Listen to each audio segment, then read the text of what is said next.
Girls, we need to talk about coochie management. We need to talk about coochie management. It has been brought to my attention that the gals are mishandling their power. So I think it's important that we all just sit for a brief moment, rein it all in, and regroup. Because I'm hearing some things and I'm not happy with what I'm hearing. No, I didn't hear anything in particular. All I'm hearing, all I'm seeing, all I'm witnessing is poor coochie management. Now, if this phrase sounds ambiguous to you, don't worry. I'm not going to leave you in the dark for any longer. Poor coochie management essentially points to making not so favourable decisions pertaining to the pussy, especially involving the men we sleep with. Poor coochie management oftentimes reflects an internal issue, usually along the lines of seeking validation, being bored, and not having enough sexual self-control. Those are the three things that I think are the main problems that lead to poor coochie management.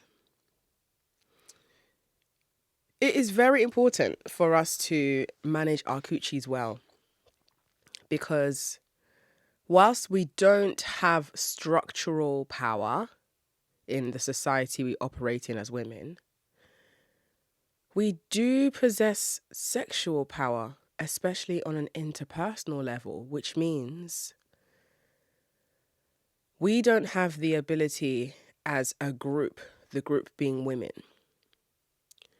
to enforce laws and systems of thought that control men's bodies. We don't have that power. Men do, though. That's called patriarchy. But the power we do have, the interpersonal power we have on a sexual level, that means that in our more one-to-one interactions with other people, especially men, we have sexual power, and it's something that we need to stop being afraid to use. Because I think our fear of our own power perpetuates our own suffering. And so we are essentially fanning the flame that burns us. We are encouraging our own demise by not being more strategic, by not being more selfish, by not being more strict with the pussy. This may sound dramatic, but it's not intended to sound dramatic. This is very real. And I hope that in this episode, I can encourage you to see how your power is not only being misused, but what you can do to start using it. Because unlike the men, we're not wielding our power in order to oppress other people. We are wielding our power in order to position ourselves in the light where we belong. We are using our power to propel ourselves forward in the direction of the lives and the outcomes and the futures that we want for ourselves. And no two women will have the exact same vision alike for what they want their futures to be like. But there are some commonalities in what we aspire to. Most women dream about being in love, being chosen, finding the one, having a wedding where we all wear white, eat cake, and throw bouquets in the air. And I don't think there's anything wrong with any of those fantasies. I think it's okay to fantasize about finding someone that you're really compatible with and experiencing all of life's joys with that person. I don't see anything wrong with dreaming about the day you get married and how you're going to design your dress, what color you want your bridesmaids to wear, what venue you aspire to say your vows in. I don't see anything wrong with that. Where issues can form is when you over-identify with those fantasies and you live your life and you make your decisions in the direction of those fantasies. And again, like I said, we'll use marriage as an example here. Marriage isn't a bad thing to aspire to experiencing in this life.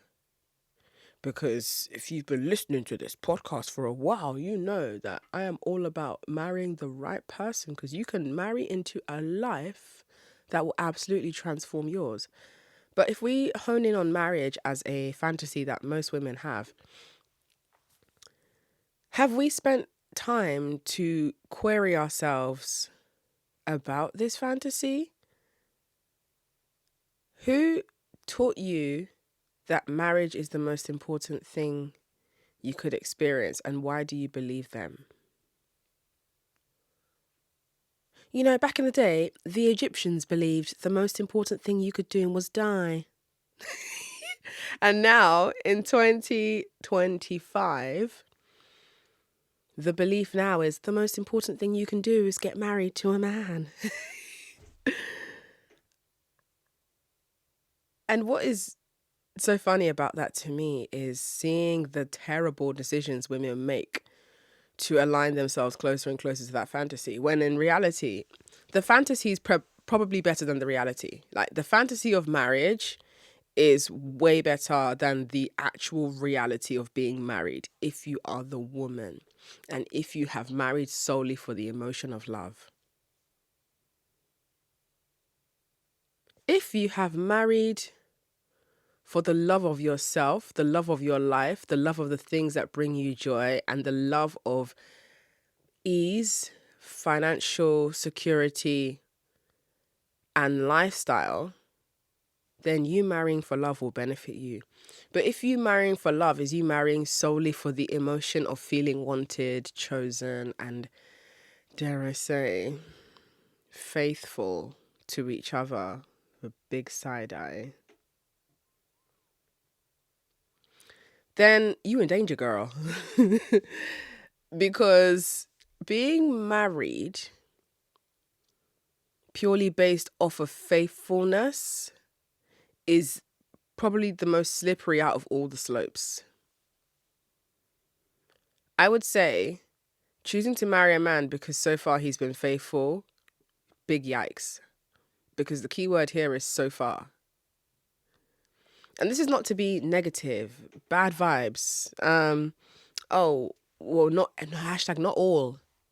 This is not about hashtag not all. This is about the greater majority experiencing the same thing. Because if marriage was mouthwash and a large majority of people say this mouthwash doesn't work, 90% of people who use this mouthwash still have oral issues that the mouthwash claims to fix. What would happen to that mouthwash? It will be discontinued because it has a high failure rate. But when we look at marriage, which has similar statistics of divorce, most marriages end in divorce. Those stats exist for a reason.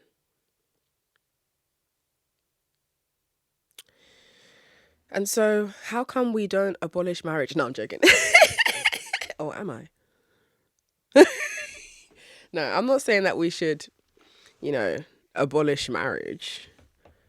Because that's going to ruin my plans for what I want to do. Wink, nudge, winkety wink. But what I am saying is we all ought to look at this fantasy we've been sold of marriage with a closer magnifying glass. Because when we talk about coochie management and how certain fantasies govern the way we navigate our coochie management, it's very telling that a lot of women are freeing up the pussy because they think that it's going to make them have a fast-tracked relationship with that guy. And ideally, that fast-tracked relationship will result in marriage. I would like to understand why marriage is the finish line for a lot of women, because for me, it's only the starting line. best believe I see marriage like I see my career. Women have been encouraged, especially as of the more recent wave of feminism, to be the girl boss in your career. Ask for that raise.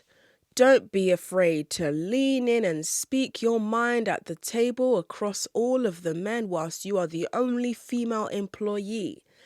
Pursue that business idea and don't be afraid to position your business for funding. Speak up more for yourself in the work environment. Your voice matters. You deserve more, girl boss. Therefore, you should ask for more. Demand that raise. You should not have to prove your worth, girl boss. You deserve an incredible career. You should aspire to place yourself in the best possible position for yourself, because women deserve to be high earners too, especially in the wage gap. So if we can accommodate all of that messaging that women have rightfully so had exerted on us through this whole idea of like, be a girl boss, ask for more, demand more, know your worth, how come that messaging doesn't apply to our partnerships with men? How come women are encouraged to be go-getters and to aim high everywhere in life except for the man they choose? Riddle me that.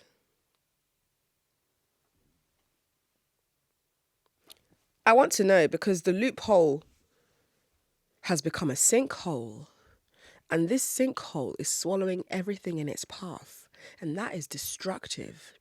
Answer the question for me. I want to know. Tell me. Since you got all the answers, since you got your little degree, you know every fucking thing. No, but seriously, it's because of patriarchy. We encourage women to aim high, but not too high. So aim high in your career so you can split bills with that man and allow him to be a sugar baby / stay-at-home dad in your house that you're paying for, with the kids that you're the primary caretaker of. But don't aim high when it comes to picking a man. No. Only aim for love. What does aim for love mean, though, guys? What does choose love mean? This is why you need to redefine what love means to you. To you. Okay? Because if you have a clear definition of what love means to you, and if you say you're doing something for love, for example, with me, I love being taken care of. I love a life where I don't have to worry about money.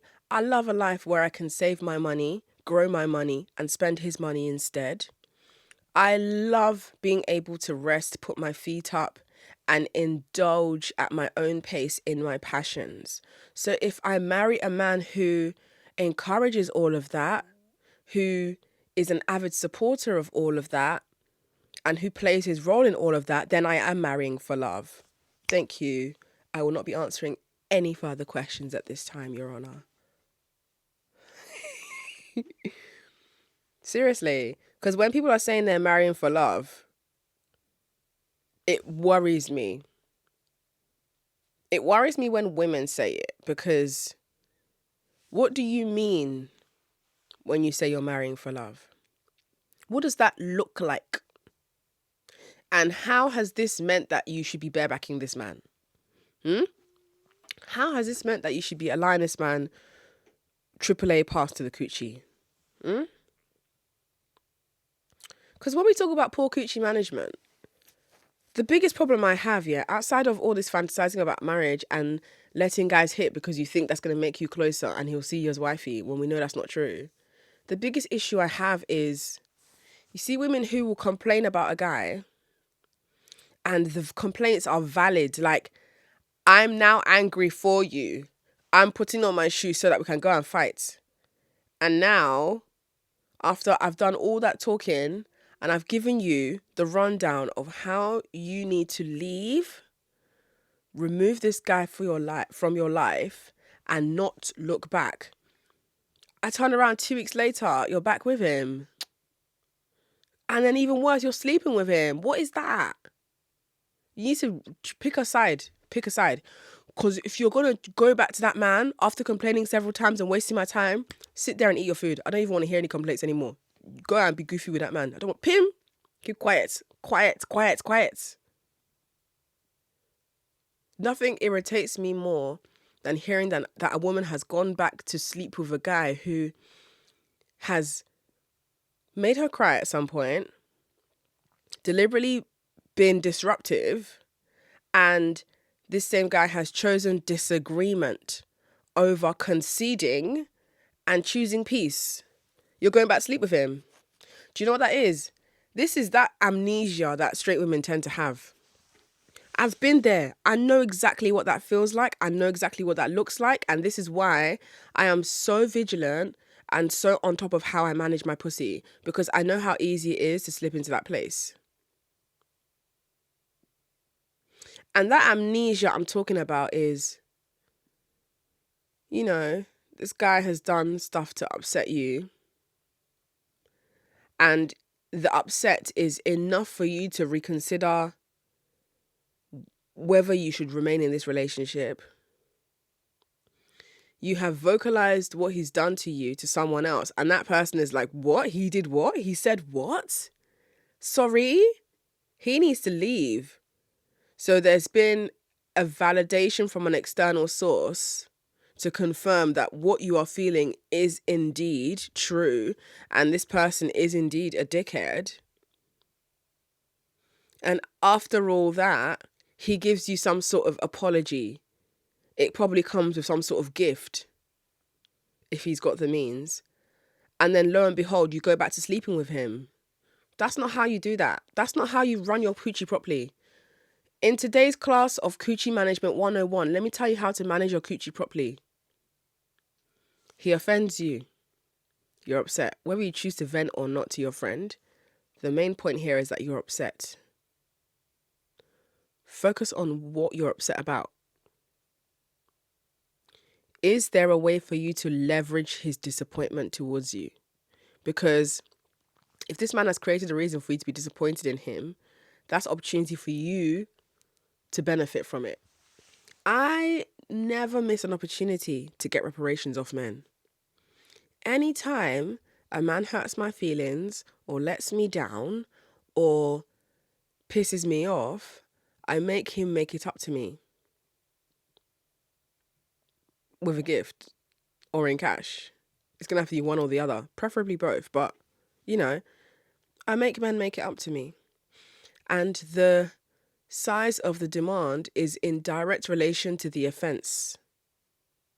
It's also reflective of how many times this particular offense has happened. Yes, because if you do something one time, for example, let's say you're sloppy with communication and I've got to penalize you for that, I will also let you know after you've produced that gift that the next time you do it, your punishment will be even more expensive. So just keep that in mind. So I don't want you to disappoint me, but I'm low-key anticipating that you will, because I really want that Tom Ford. I'm not going to lie. Make sure you position yourself to benefit from a man's mistakes, especially if you're fucking and sucking. You don't just, oh, he upset me. He said sorry and he bought shoe and bag to say sorry. And then you just go straight to sleeping with him. No, because you're still rewarding bad behavior. What you do is collect the gift and you put him on a probation period of him having to start from scratch to earn your grace.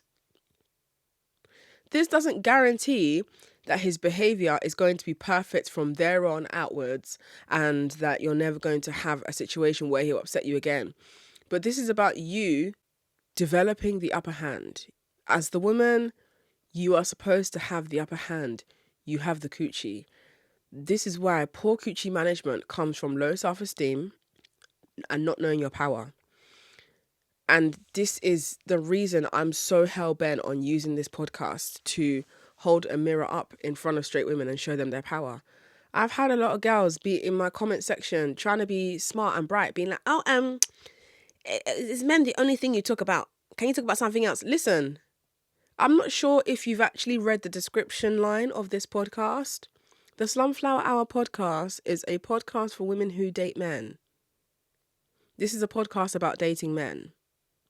If you want to hear me talk about wildlife and tech, there are many creators who are attending to that passion. Go over there.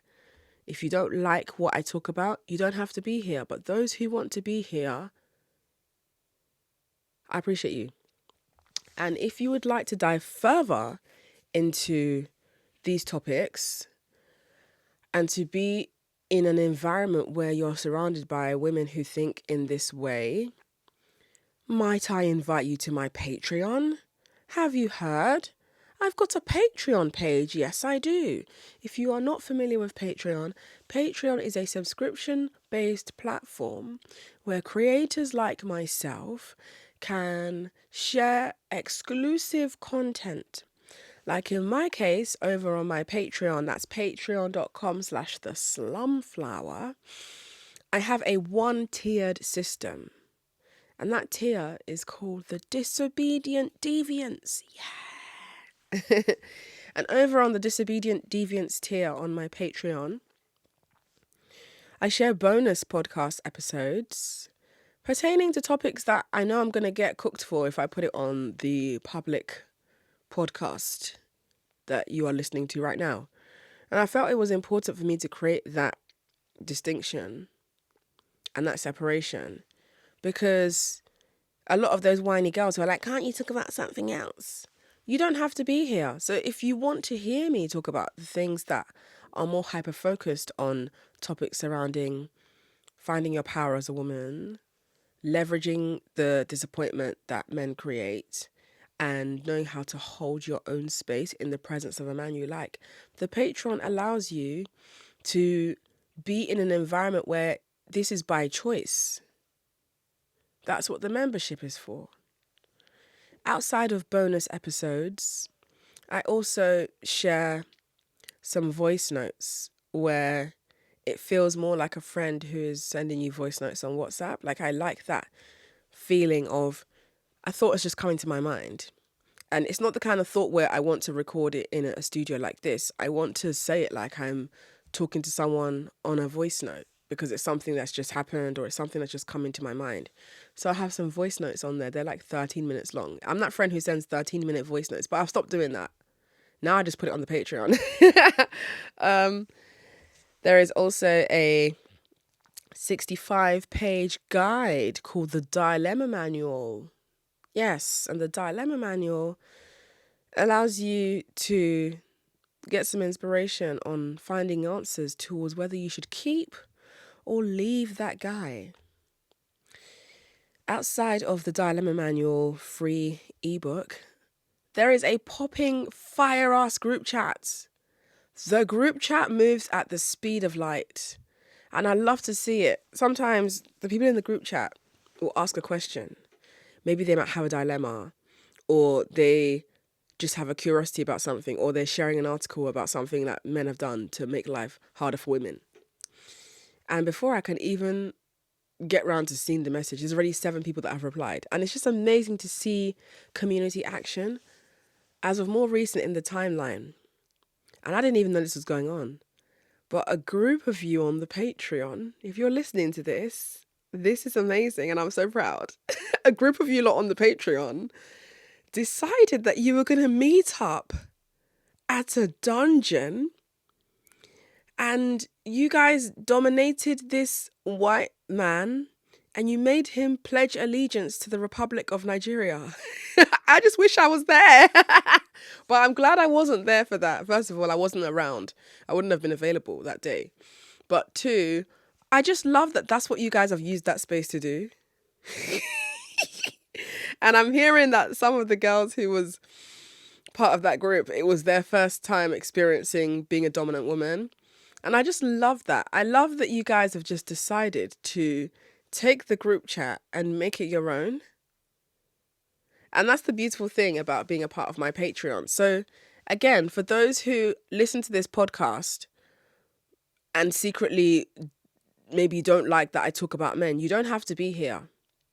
But for those who really love this and who really want to dive even deeper into the nucleus of all of this, That is what the Patreon is for. So that's patreon.com/theslumflower. And I promise to keep the Patreon as accessible as it is. I have been advised by so many people, well intended, to raise my fee for the Patreon. There are creators who are charging a lot more for the nature of what I offer, and I see why they charge more, and people still pay it. Because people will pay for what's valuable to them, whether that's knowledge, whether that's pussy, whether that's clothes, whether that's perfume.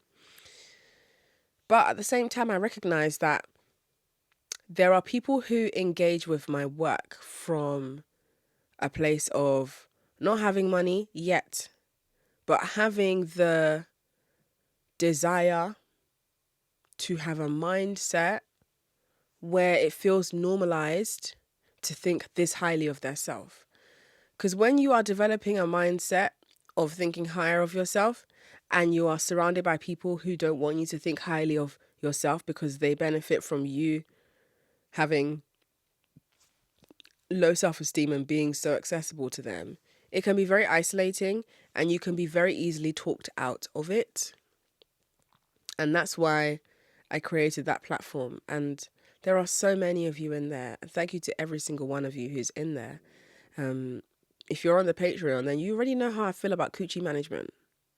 You know how I feel about how careful we all have to be with acting on our lust. Because even what I was saying earlier about the amnesia that straight women develop, this needs to be looked into. Because that is a huge part of the problem. You need to have the memory of an elephant when you're dealing with straight men. You should actually be holding on to what they do.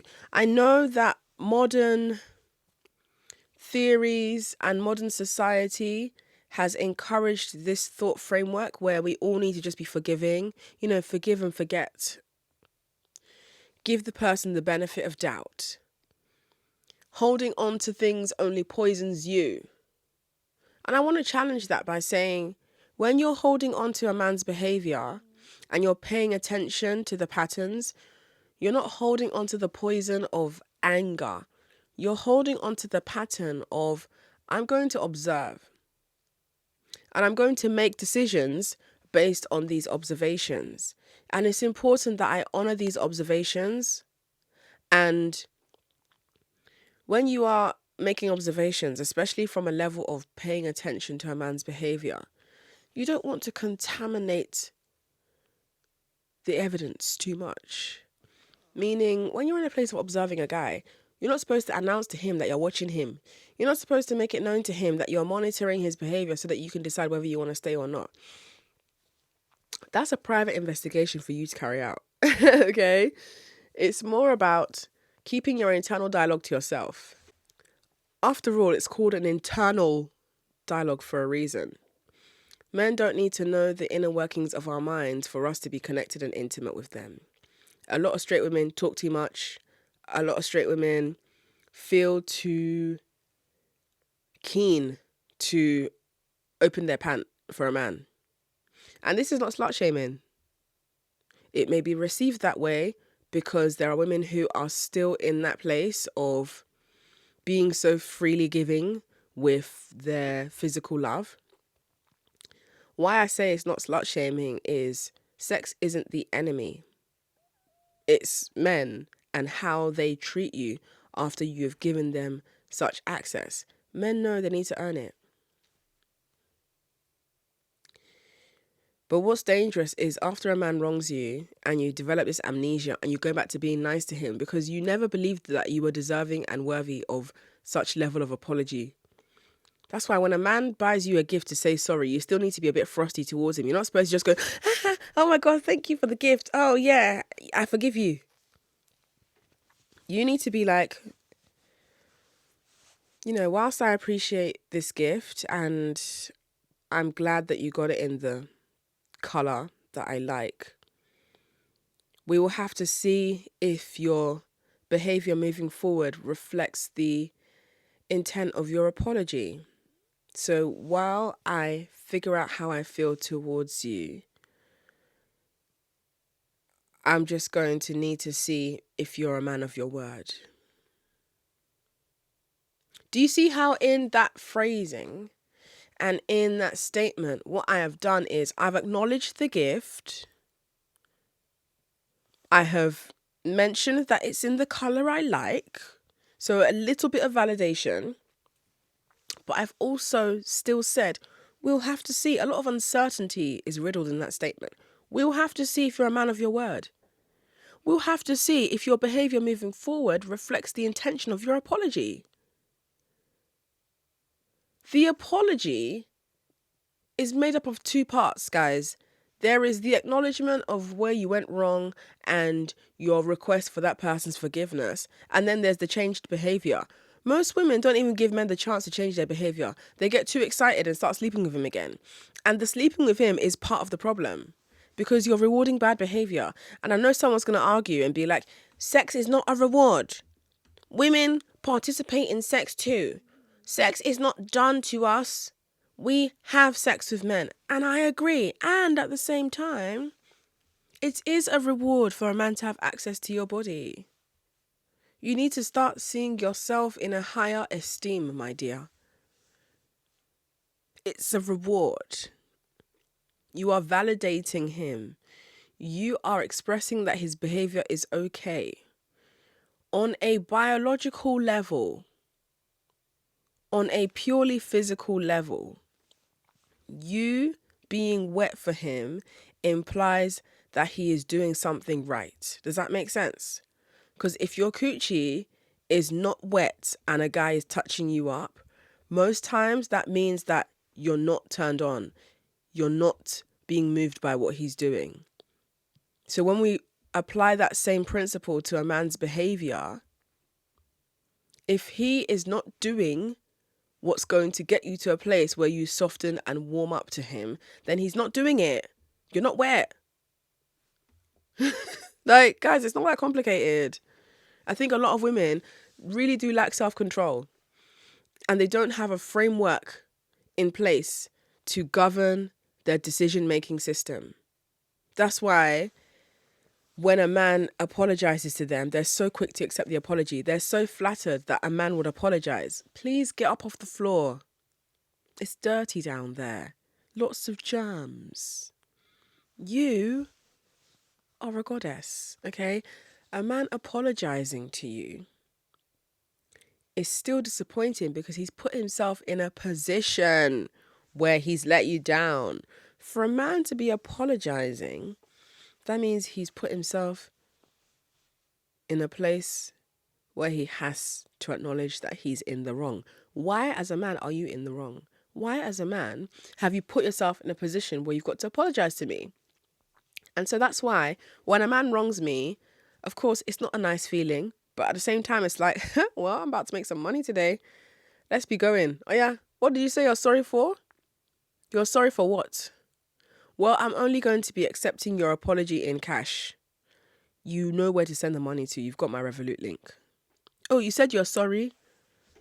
Okay. Check your WhatsApp. I have just sent you a link to what I would like you to buy me as a way of showing me how sorry you are. If you don't buy it, I'm not buying your apology either. Take care. You must think this is a joke. And no, you don't have to be the beauty standard to throw your weight around like this. A lot of women, they don't have this level of coochie management because they don't believe that they're even worthy of making such demand. They don't believe that they're worthy of anything more than a guy's got a hard-on for you, therefore you're going to give him satisfaction for the hard-on. It's not a compliment for a man to be hard for you, okay? You could blindfold a man and wear a Shrek mask on your face, and while he's blindfolded, you can rub your ass on him and he's still going to get hard. You don't even need to literally be physically attractive for a man to be hard for you. So I just want for all the girls who keep on coming to my DMs calling yourselves ugly, please get up from the floor. It's dirty down there. The fact that you believe you're ugly, you've already eliminated yourself before you gave yourself a chance. You believing you're ugly is part of the problem. It's part of why these things are happening to you. And somebody's going to come and say, oh, that's victim blaming. And this is why straight women are carrying last in the race.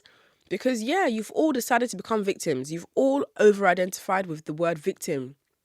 You're so keen and so ready and so eager to identify with being a victim. So much so that if somebody identifies the role that you have played in your own suffering, you call that victim blaming instead of just calling it blaming. Like, why is victim in the word? Why is victim even coming into the conversation? Why have you assumed the position of victim? Because if you were to be like, you know what, I don't think it's fair that you're blaming the woman necessarily. I'm open to that. Let's talk about it. But if you're going to be like, oh, that's victim blaming, we've already lost. We've already missed all the opportunities for growth, progress, and self-development here. Because when you assume the role of victim, that means that you're wounded. Okay? That means that you are helpless. That means that your power has been taken from you. And as a result, you have no power.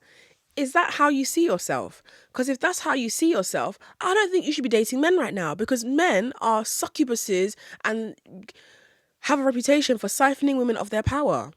Men will harvest your energy and not feel bad about it. So when you have terrible coochie management, you allow yourself to be harvested of your energy. Men are using you like they use an IV drip. Do you know what an IV drip is? If you're low in nutrients, you can just have a sachet of the vitamins and the nutrients you need, and it can get hooked to you through a nice little injection. Well, I should say like a catheter or something. And you can just sit there for 45 minutes to an hour and have the vitamins drip fed into your body. That's how men see you. You are an IV drip to these men. They are energetically harvesting you, and you're allowing it because you feel flattered that they were looking your direction because you think you're ugly. Thinking you're ugly has worse consequences on your life than actually being ugly. Whatever being ugly even looks like. The biggest air quotes surrounding being ugly. Because ugly is incredibly subjective. Okay? And at the same time, ugly is also determined by what society codes as beautiful and therefore worthy of love. And we know that we live in a society that prioritizes and pedestalizes whiteness. So there are dark-skinned women who feel ugly and are treated as such. There are disabled women who feel ugly and are treated as such. There are fat women who feel ugly and are treated as such. There are trans women who feel ugly and are treated as such, because the people who exist outside of the margins of what is considered beautiful are not received and treated like people who are considered beautiful. And those are the people who I make this work for. If you're a white woman with blonde hair and blue eyes and men are still slamming dunks on your head, I don't know, girl. I don't know for you. You got to have to figure it out, because you've already got the head start of whiteness coupled with them blue eyes and blonde hair. You're the standard. So if you can't figure it out, then baby, I don't know what to tell you. I can't help you. But for everyone else, trans women, fat women, dark-skinned black women, disabled women, these are my people. Yeah, these are the people who I care about speaking to, because the world has convinced those of us who belong on the margins of society that we don't deserve to demand what we know to be what we deserve. Like, we literally don't deserve to demand what we deserve. That's crazy. And we have all in some ways believed that. And that's unacceptable. So, yes, poor coochie management does result in a tattered life. Good coochie management will result in a quieter life. Yes. The fear that a lot of women have is that if they manage their coochies with more strictness, and if they manage their coochies with, how do I phrase this? If they manage their coochies with more intention behind how they move, they're going to have fewer male prospects. That's the whole point. That's the whole point. Men should not be all up in your space anyhow. They are dogs. They're bringing their outside shoes onto your white, fluffy carpet. See it that way. See your life as a room that has been decorated with white, plush carpet, a beige, fluffy rug, and beautiful cream, velvety bamboo bedding. And then a man comes in and walks into that room with muddy Converses. How does that look? It looks disgusting, doesn't it? Because he's gotten dirt all over your pristine environment. Because yes, men do make women impure. And it's so interesting how there are crossovers between patriarchal, Abrahamic religious messaging and women deciding they've had enough. There are mutual crossovers here. You know, a broken clock is right twice a day, right? It could be argued that I'm the broken clock, and it could be argued that Abrahamic religion is the broken clock. Abrahamic religion definitely is the broken clock in this conversation. But where both of these broken clocks are right at the same time is, I actually agree that, yeah, men do make you impure. That's why men have this belief that if you've slept with other men, then you are less pure in their eyes. And when I say that I believe men do make you impure, what I mean is that they are the stain on your white sheets. The stain can be washed out, thank you God. But they are the turmeric stain on your crisp white sheets. They are a stain on your reputation just by associating with them, because they're not very good people and they know it. And how you know someone is not a good person is where there are more loopholes than logic in how they think.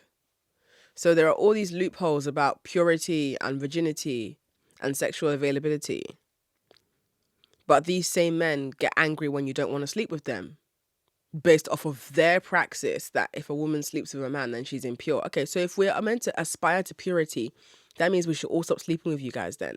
But then if we don't sleep with you, you get upset. So yes, you have more loopholes than logic in your rationale. Therefore, none of it holds up. But these are the people that women are deferring to. These are the people that women are looking up to as the all-encompassing source of love that they one day aspire to feel. Are you guys okay? If you think a straight man is going to love you into who you've always wanted to be, have I got news for you, babe? You're in for it. So strap in and get ready, because it's about to be a bumpy ride, girl. Bumpy indeed. Don't forget your helmet of salvation, because I got mine on. I'm being serious. I'm being ever so dead ass. You don't know what you're getting yourself into here. If you're meddling with men from a place of innocence and, oh, this is the one I hear a lot. The poor COOCHIE management people. Oh yeah, I'm an honest person. I don't believe in telling lies. I feel like when I'm not being honest with someone, it just doesn't feel right. And I owe it to myself to just tell the truth all the time. Really? Really? Mumu, tell us more, please. You're telling men the truth and nothing but the truth. You hereby solemnly swear to tell men all of the truth and nothing but the truth. And so God help you. Meanwhile, men are lying to you from the moment they've met you.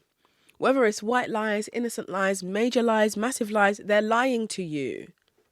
Of course, there will be some truth in between, because I don't think that men are 24/7 lying.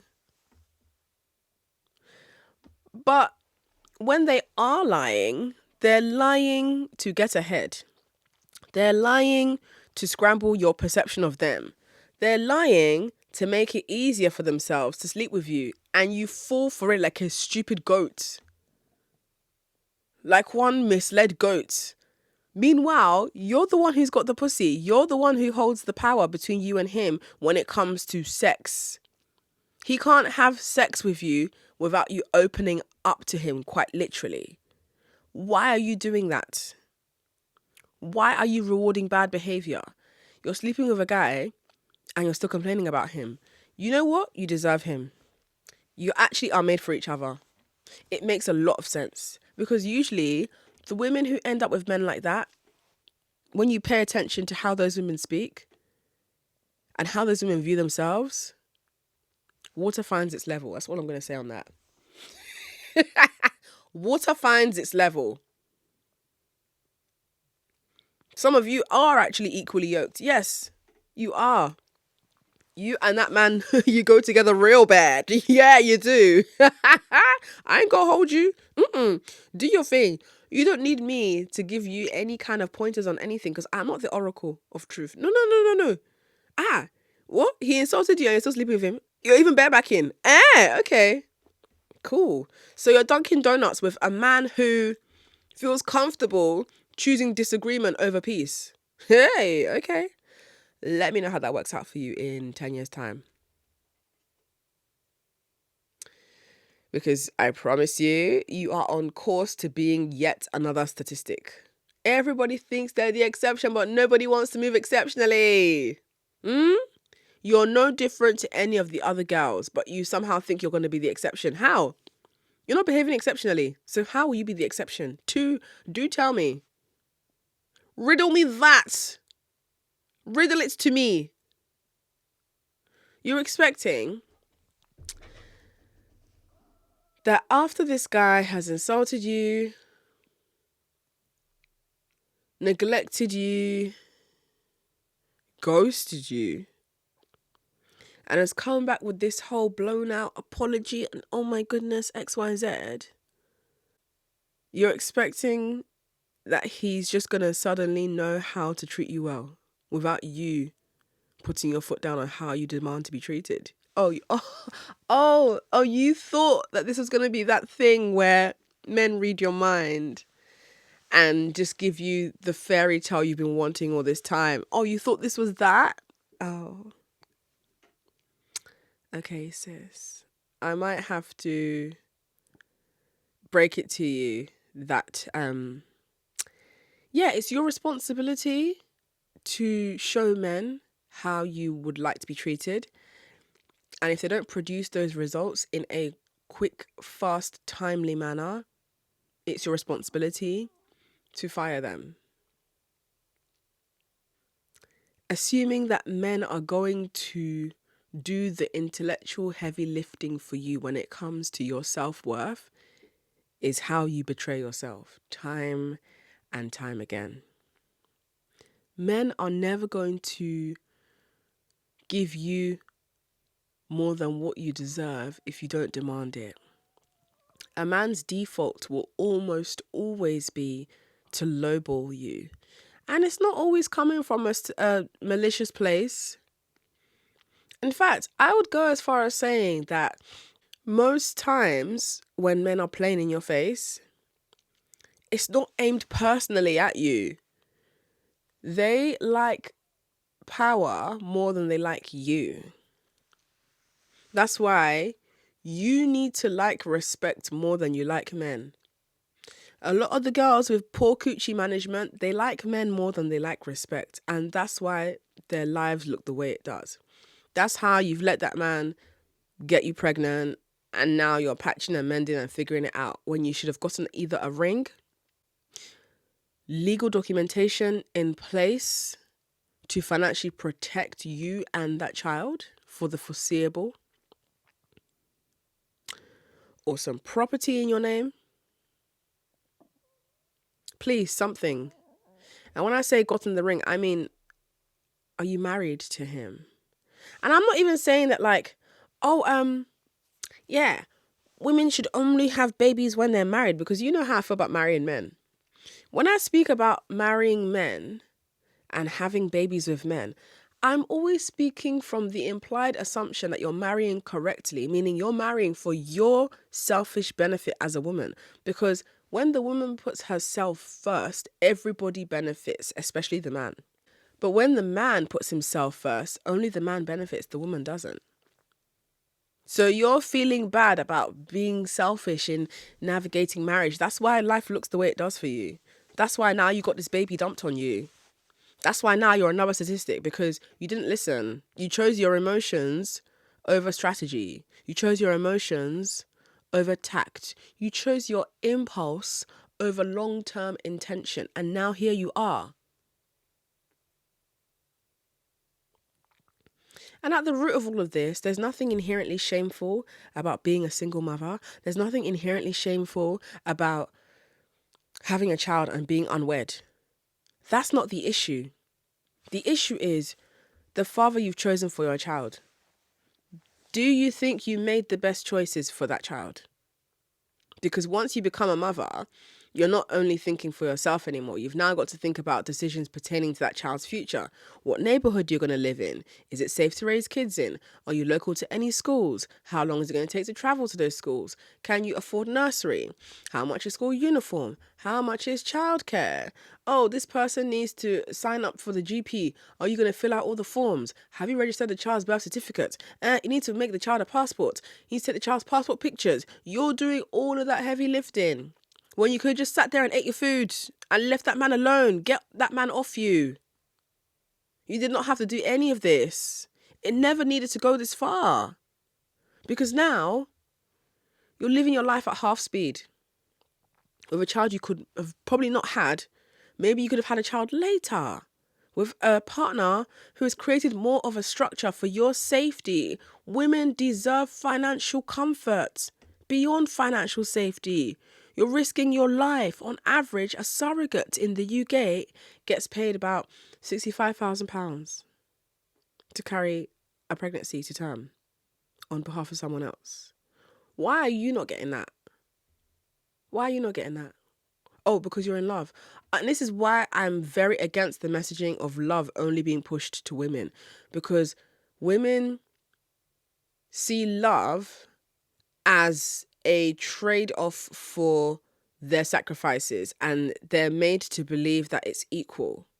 I'll give you an example of why you deserve to be paid to carry a man's child. Do you know, in the world of voiceovers, so the adverts you hear, the audiobooks you may listen to, a lot of the times, the people whose voices you're hearing in adverts, the people whose voices you're hearing in audiobooks, if it's not the original author, are people who have been paid to narrate that script, whether it's a 30-second script or a 30-hour script, like an audiobook.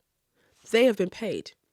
Now, do you know that when I was recording my audiobooks, I didn't know that I could advocate to be paid to read my audiobooks. I was of the assumption and belief that, because it's my audiobooks, I'm getting paid a fee for the rights usage, but I didn't know that I could also get a fee for the actual time I'm going to spend recording my own audiobook. But I had this belief that didn't even spur the curiosity of me demanding more, because I had the belief that, out of the love for my work, I'm going to do my work for free.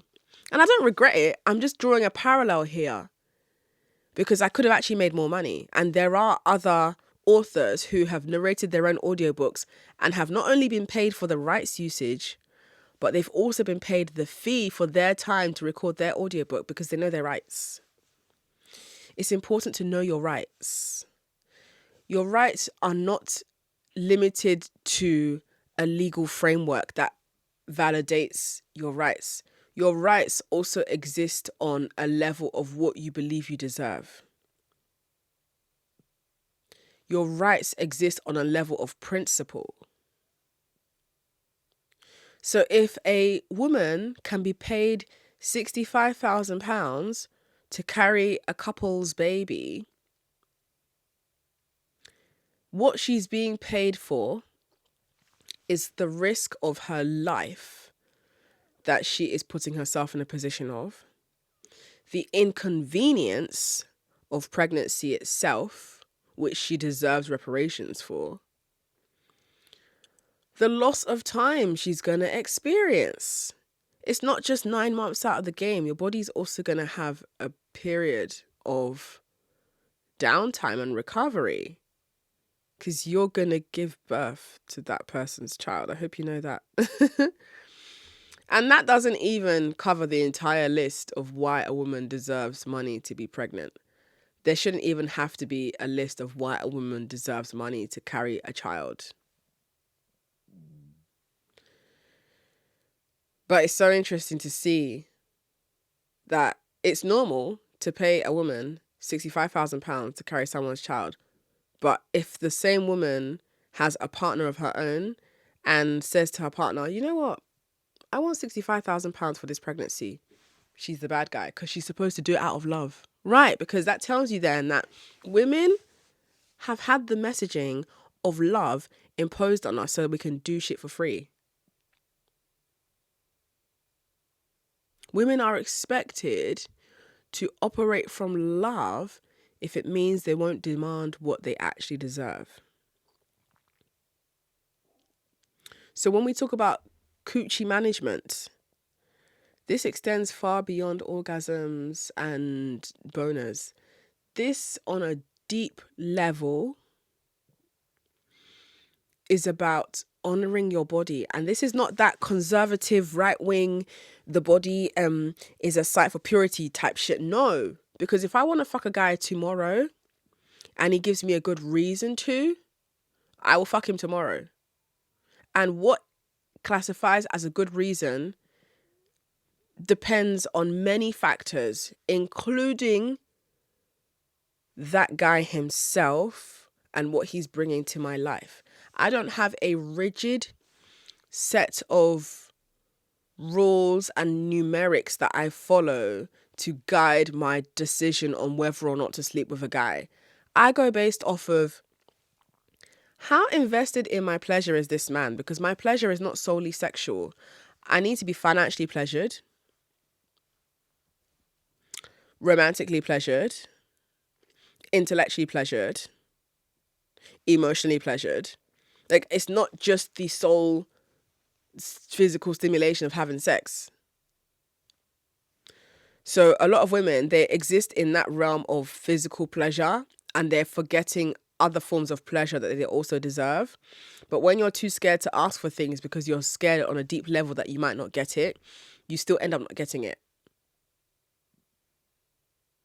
I want to let you in on a secret.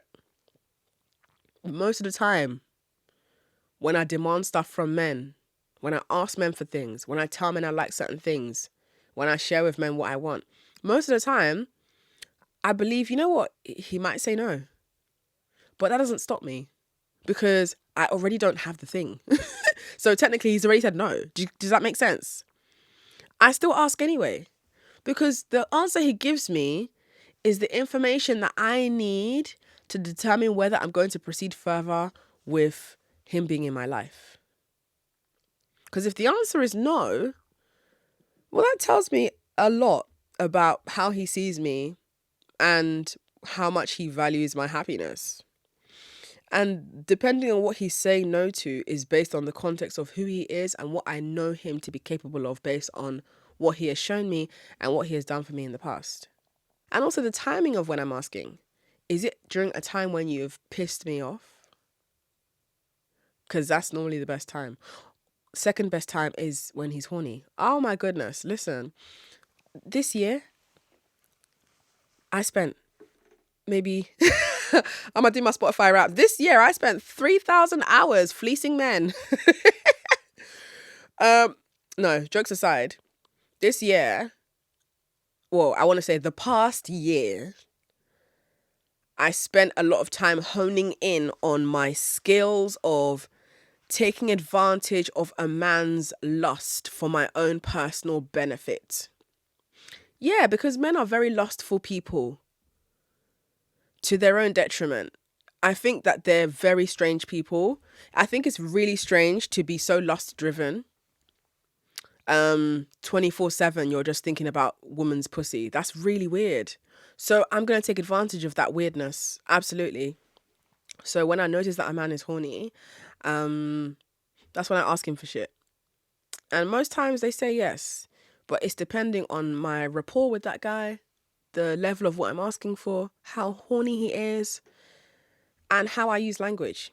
Language is a key one here. The response I get from a lot of women is, I don't know what to say. Like, how do you ask? How do you phrase it? That panic that you're expressing tells me that you've got poor coochie management. Somebody should not have to tell you how to ask for what you want, because that tells me then that you are not getting your needs met. I don't know about the bedroom. I can't speak for your needs in the bedroom, but I'm getting an inkling here that you're probably a passive recipient of the sex, even though you're probably cowgirling a couple times. But for the most part, you're a passive recipient. The sex ends when he nuts, or the sex is all about centering his orgasm, and you probably feel more accomplished when he nuts. And you feel bad if he just eats you out and you don't do anything back in return. You feel compelled and coerced into prioritizing his sexual pleasure. That's not sounding very empowered to me, babe. I think the 60s, 70s free love movement has got everyone fucked up. Love was never meant to be free. We need to make pussy expensive again. I do not agree with the free love movement. I don't know those girls. I don't in any way identify with whatever free love means. My love is not free. Sex with me is never casual. To know me is to witness a supernova, which is a once in a lifetime event. So based off of the back of that, I'm not your mate, and I will not be sleeping with you just because there is a mutual surface level attraction. If you cannot afford to impress me on the terms that benefit and suit me, you will be eliminated and your application will be immediately shredded. No, I will not be spinning the block. Thank you. That's the level of self-worth you need to have. And I'm not even on the supervillain beast mode level that I see myself being in or on in 5 to 10 years time. This is only the start. Seriously though, this is only the start. I'm only 30. I am but a mere 30-year-old egg out in the world. And I'm so proud. I'm so grateful to have this level of self-control so early in my life. Ain't no broke man taking me out the game. God forbid. I bind you in the name of Jesus. Flee, demon. Shushu. And ain't no rich man about to take me off my course either. No man is worth me abandoning my standards for. I need you to understand how deeply fickle men are. And that's why the poor pussy management, it's going to have a long-term effect. We're not seeing the effects yet because we're in the decisions. We're right now in the process of making the bad decisions. But 10 years to come, you'll look back on the 10 years ago when you was being dumb and you're going to regret it. I'm telling you now.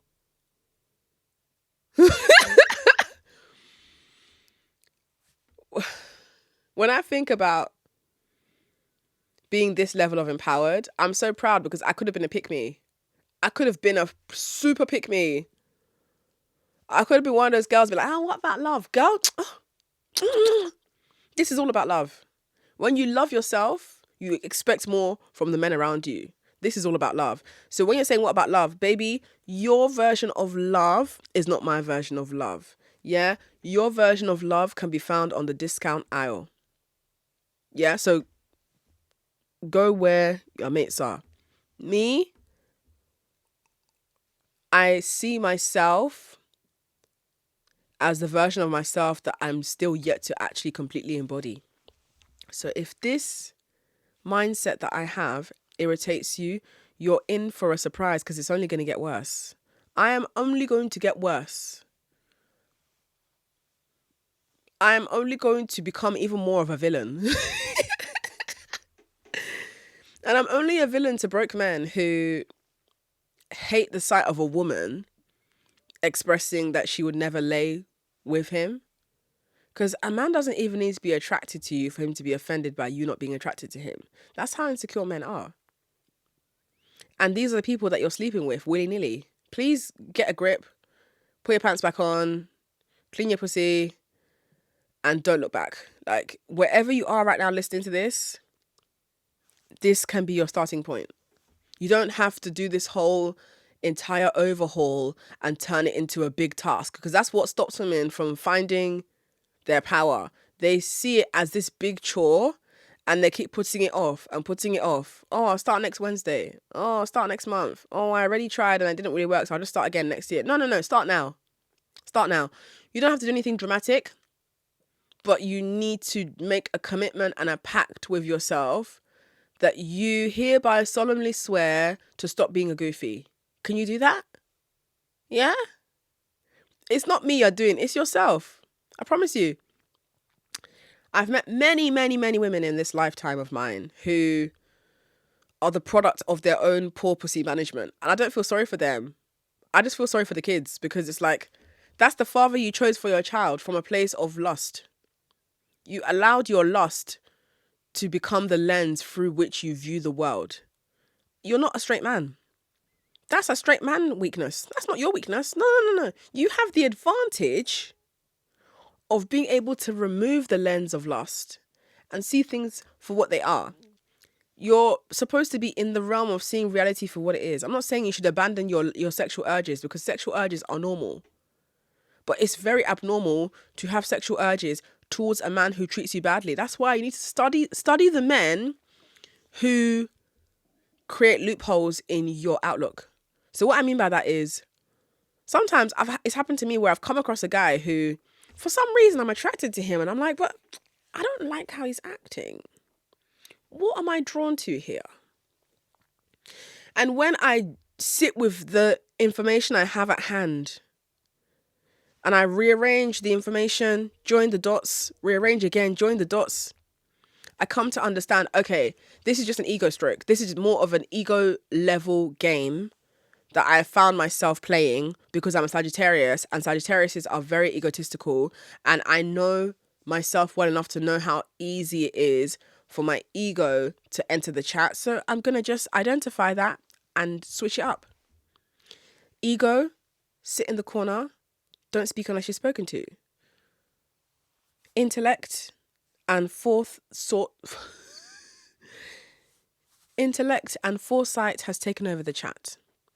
You were feeling some sort of energetic tingle with this guy because there was this sense of tug and pull. But if a man is meant to be in your life, it won't be a tug and pull.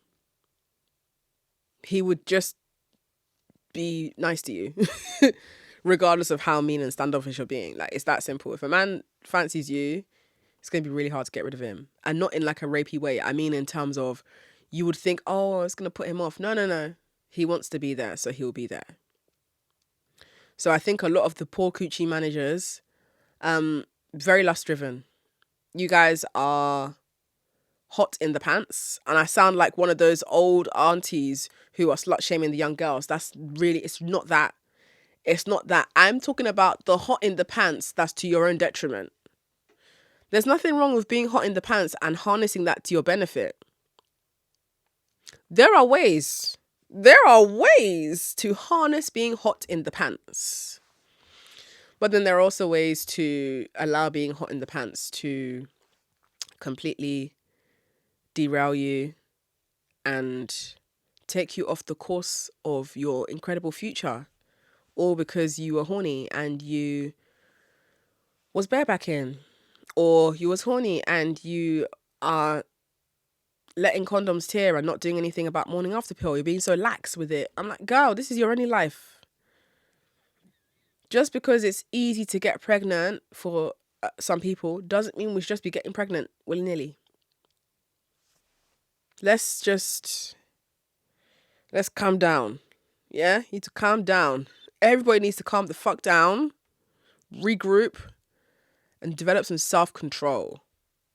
So quick to be emotional and impulsive. And this is the one time when I agree with men. Women are too emotional sometimes, if not most of the time, too emotional. And when I say too emotional, I'm not shaming having emotions. I'm more irritated at what you're doing with those emotions and how you're letting those emotions govern the way you move.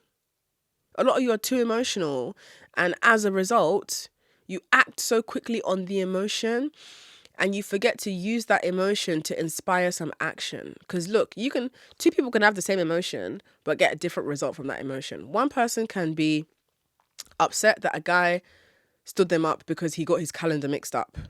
And it could be argued that that was down to his negligence. Maybe he doesn't like her that much, but he has said in his defense that he got his calendar mixed up. And because she's upset about it, she's really feeling low about herself, and it's making her question her self-worth. Am I special or not to this guy? How could he forget me like that? Now, another woman can be in the same scenario. A guy she agreed to meet, negligent, he forgot, so you stood up. He claims that he got his diary mixed up. That woman is like, well, you're going to have to make it up to me. Whenever you're ready to make it up to me, let me know. Until then, I don't want to hear from you again. So both people are feeling the same emotions. Both of those women are feeling annoyed, upset, hurt, rejected, but it's how you navigate that rejection. Are you going to take that power and alchemize it into something that's going to benefit you and also at the same time teach that man a lesson which still benefits you in the relationship and asserts your power and the upper hand? Or are you going to be moping around and being sad and allowing him to feel like he's got the power here because your day is ruined from him not seeing you? Which one are you going to be? That's a choice for you to make. Anyway, we're coming to the end of this episode. I really appreciate you taking the time to listen. I hope you enjoyed it. And if you really, really enjoyed it and you want to hear more of this nature of thought stream, don't forget you can join my Patreon at patreon.com/theslumflower. Thank you so much for listening. And as always, I'll catch you in the next one.